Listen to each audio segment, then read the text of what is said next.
Hi and welcome to the Cult TV Sofa. This is a reaction video for the 14th episode of Season 3 of Babylon 5 called Ship of Tears. Last time we saw a man visit the station who claimed to be King Arthur. He seemed to believe this was really the case. Sheridan and Ivanova spoke to those species that remained in the League of Non-Aligned Worlds to try to get extra ships to help protect the station. A number of them agreed to help in return for using Babylon 5 as a neutral location for negotiations and as a repair hub for their ships. The Doctor examined the man, and it was revealed that he was actually an Earth Force gunner. He had been the person who, under orders, fired the first shot at the Minbari ship when they made first contact, which started the war. This affected him so badly that he regressed into himself and created the King Arthur persona to protect himself. The Doctor used his medical expertise to treat the man, who promptly became unresponsive and locked in his own mind. The Doctor did realise that the person who could help him was Delenn, and it did seem to work. And Garibaldi attempted to break into the post office. So let's see what happens in this episode. I'm going to put any relevant trivia that I find over here, and at the end of the reaction I'll be discussing what happened and my thoughts about it. And I'm going to start it in 3, 2, 1.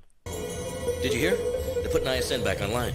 So those are like the extra ships brought in to help protect the station. This could be the first good sign we've had in months. So yeah, last time we saw it had been bombed and attacked. Our facilities were attacked by saboteurs intent on paralyzing all Earth communication systems as a prelude to invasion. So it's now become a puppet for President Clark. To stop this campaign of misinformation, we ourselves pulled the plug on the broadcast. Yeah, right. Fake news. Crime has been virtually eliminated ever since the extremely popular martial law declaration. Extremely popular. I mean, do they really think that people are going to fall for this? Some people will. So the attitude controls are pretty much the same, but a lot more sensitive. Ah, 2-seaters. Locking down. Well, they look cool. This is the first production model of Star Fury that can operate inside an atmosphere. That's quite an advantage, or could be an advantage, in certain circumstances. Captain, we're picking up a distress call in an outer sector. No, we'll check it out. 2 Star Furies. They don't know. Receive. Oh. Echo 1 damaged ship. Just get a little closer. We need to talk. So they said that the Star Furies can fly in an atmosphere. I wonder if they can they land? Can they take off from the ground? They got like a vertical takeoff and landing ability. They seem to be a lot bigger, a lot chunkier, these ones, than the other Star Furies. Or is it just that they can fly in the atmosphere which gives them an advantage over other ships that are chasing them or something? Don't know. I mean, all it was just those flaps sort of coming down, which give them a little bit extra wingspan to sort of fly in the atmosphere, I would assume. Can't remember how many they've got of these ships. When we had that big battle, those were on one of the, I think they said the Churchill, and obviously the Churchill blew up, so they kind of took on all those Star Furies, but I don't know how many there were. Close enough for a scan. Find out who's out here. 2 Star Furies isn't much for a distress call when you don't know what the problem is. You have entered Babylon 5 space. Please identify yourself. Captain, such formality. How close does he have to be for best to be able to read him? Telepath can only scan you if you're on a direct line of sight, so I am making damn sure we don't get that close. Okay. In space, though, you're always on a direct line of sight. It's just the distance. Kill me, and you'll never know what brought me all the way out here. Captain. I'm thinking it over.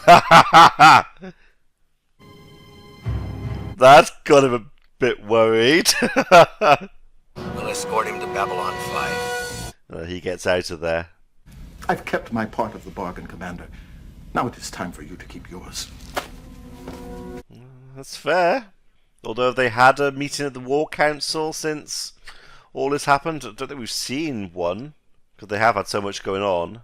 You know, if this keeps up, I'm gonna start thinking that people around here just don't like me. Heaven forbid. Are they going to give him that injection again to stop him from scanning? We've broken away from Earth. We've taken a stand against Psychor, the president. There's not much left to scan for. He doesn't know that. Good Drug him point. up again, limit his ability to scan us. He says if we do that, he won't be able to help us. So what do we do? Yeah, what are you going to do if you can't drug him? Bester still doesn't know you're a latent telepath. No, he doesn't, but... What? John, I can't block a psychop. No, but you told me that you can sense instantly if someone is scanning you. You'll know if he tries anything. If he doesn't try it, we'll know we can trust him. Ooh, I wouldn't say you could trust him, but it's a good plan. But it relies on, obviously, if one of them being able to pick that up. So yeah, just send her in on her own, and she should be able to pick up if he's scanning her. It'll give it away, though. If he does scan her, he'll know she's a telepath, or latent telepath. I suspect you'd rather walk out that door and wall me up inside. Yep. Do a little recreation of the cask of Amontillado. Terrible pity about your mother. Oh, don't. You have her eyes. Surprised that's all she did. He's lucky that's all she did. We have a common enemy. The enemy of my enemy is my friend. Or also my enemy. Clark isn't calling the shots back home. There are others whispering in his ear. I've only heard one name for them. Shadows. We've seen Mr. Morden there whispering. Well, more than whispering. Future belongs to telepaths. I'm surprised he's not scanning her. As far as he's aware, there are no telepaths in the room at the moment or around there to stop him. So I would have thought, from what we've seen in the past, he'd at the very least be doing a surface scan or some kind of scan on her to see what knowledge he could pick up. Because he, as far as he's concerned, he thinks she would never know. I think he would do that. You'll be on top of the new order. Well, let's just say I have certain ambitions and leave it at that. Apparently they have their own plans for my telepaths. My telepaths? They're interfering with my plans for the future. How senior is he in the Psychops? You like to hurt them, Commander? Because I think I know how. How? Jakar's kept his promise. He's been poking around for some time now, asking about rangers or meetings. He's a bit of a loose cannon, leaving him out of everything then. How are we going to tell Better to him bring that him we in were willing to sacrifice to the his fold. world to keep a secret? Ah, that's the big sticking point. The choice was mine, and now the responsibility is mine. That's a hell of a responsibility. Are you sure you want to do this? No, exactly, of course not. Who would want to do that, but have to? The ship is being escorted by approximately half a dozen enemy fighters. We seized the ship, and we deprived them of some of their weapons capability. Could learn a lot from that, from capturing the ship. And who's on board? Are there humans on board, or aliens on board, or shadows? Do we stay, or do we go? Should I stay or should I go? What ships are they going to use to go after them? 6 fighters. Are they just going to use Star Furies, or are they going to? They're going to need more than that, just in case he's wrong. Come. Oof, you can see how scared she is. Well, no, not scared. How just the weight of what she's about to tell him. Oops. Oh, I thought they'd sent Star Furies, but and maybe the White Star as well. 1 ship against 6. Try not to drool on the controls. Yes, it's risky showing him this. Big thing to reveal to him. Not picking anything up. All right. Don't think so. Get the hell out of my chair. 30 degrees to port. Zach, Dosh. Nintivo, come shop. So they still can't speak English. That's still a huge problem. Response times will be significantly hit by that. We could have confirmed your story. We chose to remain silent. You had to. It also would have shown all your hands way too early. There are billions of Narns still surviving on your world. If we had exposed the shadows, they would have struck openly before we had time to prepare, and none of your people would have survived. We had to choose between the death of millions or the death of billions. And I learned this as my world was being bombed by the Centauri. He'd have killed her. I would have killed you instantly. Some must be sacrificed if all are to be saved. That's what Kosh said to him, and he's really taking it on board. You're right. Nothing would have been changed. Wow. Except that my people would now be a dead race. You can see how much he's... have come a long way. Yeah. Yeah. I was just about to say how different he is now to how he was at the beginning of the series. He would have killed her, ripped her apart. And someday, when all this is over, perhaps you will find it in your heart to forgive me. Oh, that's a bit early to ask that. But not today. That wasn't really the right time to ask, to say that. That's kind of making it about her, and it shouldn't be at that stage. It was about him dealing with everything. Locking weapons. Firing. How big are those ships compared to the White Star? Ooh. Tractor beams. Captain, Oh. I'm picking up another ship. Yeah, was that a shadow ship? It's breaking off. It's not attacking. Why isn't it attacking? They were right on top of them. They could easily have shot. Are you sure you don't know what's inside that ship, Mr. Bester? Weapons, supplies. That's not a happy look. So that was the Psy-Cop logo in cryogenic. Pilot of the transport we brought in. What's left of him? Never seen anything quite like it before. They're quite big. Was Bester right? Were there weapons aboard? It depends how you define weapons. So they completely self-contained, those... God. Those units, because they're not attached by cables. You told us there were weapon systems aboard that ship. I didn't find out about our people being aboard until much later. And just omitted that. Dr. Franklin is taking one out of cryogenic suspension to see if we can find out what happened. And why someone would describe a bunch of unconscious telepaths as components of a weapons system. They are weapons, or can be. They can do a lot of damage. The only ID on the body is a bracelet. I can see a Psycor logo and a sequence of numbers. Hard to tell without doing a more detailed scan, but there appear to be cyberweb implants in the skull. Cyberweb implants. I can almost see... Oh. So I assume that's come some kind of implant into the brain? She's a blip. A telepath who refused to join the Corps or take the sleepers to control their ability. So they would have come through perhaps the railroad. From the serial number, she was classified as either P11 or P12. Hi. She... Well, what's that look? You seen something? I have to see her. Now.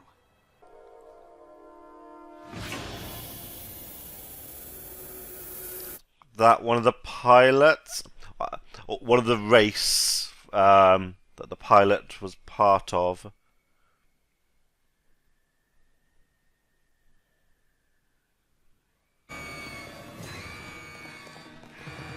That's a really distracted alarm that go around like that.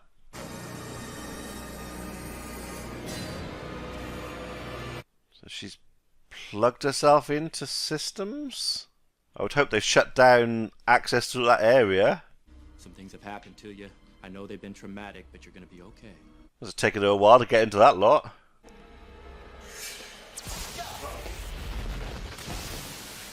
That would make her a weapon.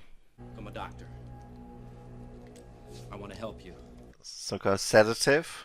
Why is she doing this? That's a good question. She wasn't going to until... You saw the logo. The machine says kill. To protect. The machine says kill. In my mind. So she got some kind of implant inside her that's controlling her? A computer of some kind?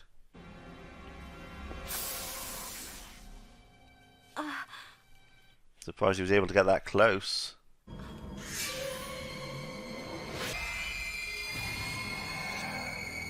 So she's sending him these images. Yeah, so there's loads now of ships around the station protecting it. Who is she? My lover. The moment I saw her, I felt as though something long dead had awakened inside me. Heart. I used every excuse I could to spend time with her. I helped her get better quarters, more food. I'd be surprised he would fall for a blip, as he calls them. He sees himself as above all that. Somewhere along the line, I discovered I was in love with her. She'd be a lesser being to him. I don't think I'd ever been in love before. Unless love conquers all. I kept after her to go on the sleepers or join the Corps. We could be together that way. She refused. She was always stubborn. Not stubborn, she's got her beliefs. I'm also surprised that she would be with him, because he's the kind of symbol of everything she's against. The fact that she won't take the sleepers and won't join the Psi Corps means she's obviously against that. That seems odd. They would both be in a relationship with each other from both sides. Delenn said there's some kind of organic technology, and they use living beings as their central operating system. So that's what they were going to be used for. They were going to plug those people into their ships. Hence all the implants, they'd be part of the ship. But why telepaths? Delenn never said that was a requirement. Might not be a requirement, but it might be an advantage. I promised her I would take care of her and the baby. It's the only promise I ever made that means a damn to me. That's very open for him. I'll do anything you want. Poof. Your war is now my war. Don't completely trust him, but he would be a very powerful ally to have on your side. The captain tells me that a new ally has joined our cause today, and that our new facilities are complete.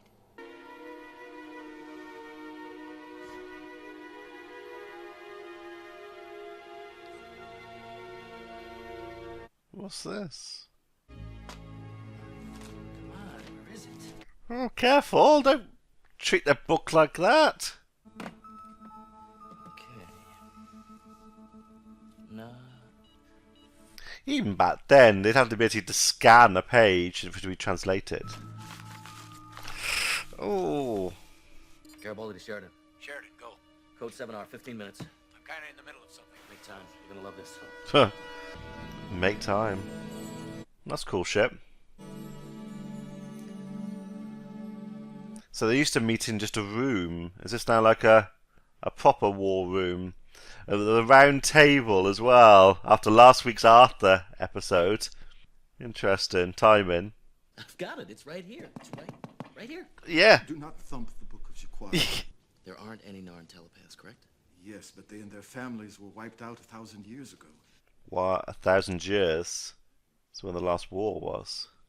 Then did the darkness come to Narn, until it was driven out by Jiquan and the last of the surviving Mindwalkers.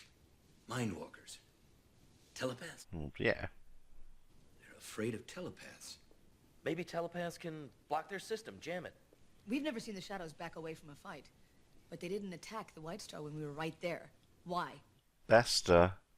My God, people, we have a weapon. The Shadows have just started attacking Brakiri space.